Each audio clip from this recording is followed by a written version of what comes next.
Já vamos seguir para o Rio de Janeiro, gente, porque hoje o governador do estado, Cláudio Castro, conversou com o Grupo Bandeirantes, repercutindo a decisão do Supremo Tribunal Federal sobre liberação de operações em favelas, mas com várias, metas, né, a serem atendidas, compromissos a serem atendidos, inclusive de desocupação, de retomada das áreas hoje controladas pelo crime organizado, pelo tráfico de drogas, por milícias. O Guilherme Faria está chegando com a gente, trazendo essa repercussão. Boa tarde para você, Guilherme.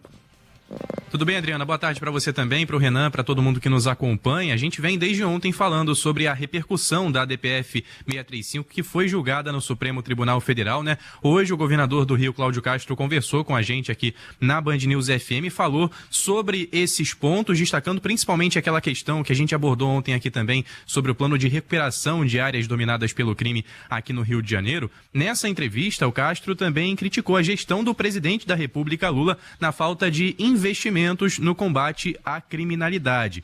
Ele disse também que se sentiu contemplado com o procedimento julgado ontem no Supremo Tribunal Federal. O Castro disse que vai precisar estudar esse plano de retomada territorial para evitar uma guerra urbana em comunidades tomadas pelo tráfico, mas ressaltou que o governo do Rio está empenhado em cumprir integralmente a decisão de ontem e também melhorar a segurança pública aqui no estado. Nessa entrevista de mais cedo, o governador do Rio também abordou a ideia de utilizar drones armados como forma de não colocar policiais em risco durante essas operações. Ele citou o poderio também dos criminosos, o poderio bélico, né, dos criminosos aqui no Rio de Janeiro.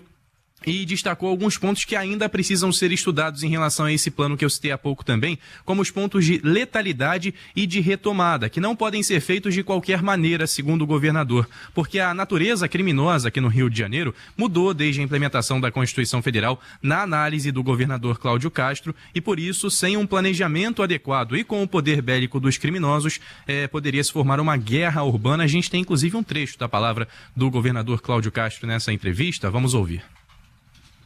A questão da entrada livre de armas, drogas, a questão do não combate à lavagem de dinheiro, que isso tudo está acontecendo todo dia e está fazendo com que essas facções criminosas tenham um poder financeiro e bélico capaz de enfrentar a polícia de uma forma quase que inacreditável. Quando a gente fala do uso da força, a gente tem que lembrar que essas facções estão usando metralhadoras .30, metralhadoras .50, granadas, que são itens que a polícia sequer tem acesso.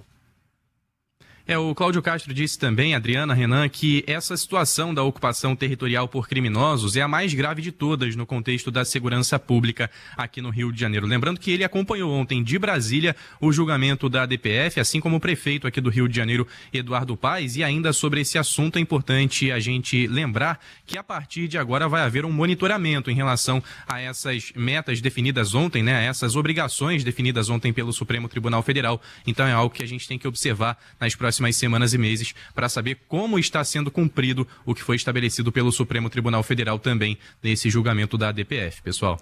Tá certo, a gente já vai falar de mais um assunto aí do Rio de Janeiro, mas só pontuando uma questão importante que, assim, não se combate o crime organizado, não se acaba com a situação de caos, pavor, medo cotidiano que a população do Rio de Janeiro vive com uma carta de boas intenções, com uma canetada. Então, retomar os terrenos ocupados pelo crime no Rio de Janeiro. Bom, isso eu acho que todo carioca, todo morador do estado do Rio de Janeiro dorme e acorda pensando e desejando e sonhando que isso acontecesse.